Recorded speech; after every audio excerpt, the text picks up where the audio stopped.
26 তারিখ দুপুর অবধি, অর্থাৎ বলা যায় 11টা অবধি ঘূর্ণিঝড় রেমালের তাণ্ডব শুরু হয়েছিল, এখনও চলতেছে। আর আজকে 27 তারিখ। তো রাতে আমাদের এই যে ঘর একদম পানি নিচে ডুবে গেছিল।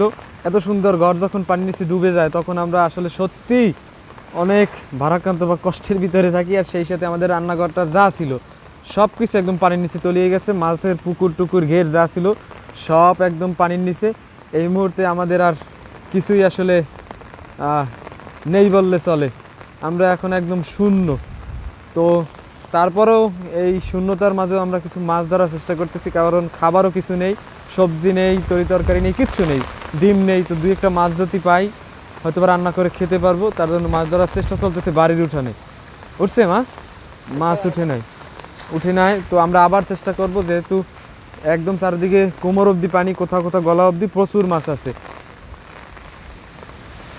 তো বন্যাকালীন আমাদের এই যে বর্তমানে এটাই হচ্ছে দুর্বিষহ সর্বশেষ অবস্থা।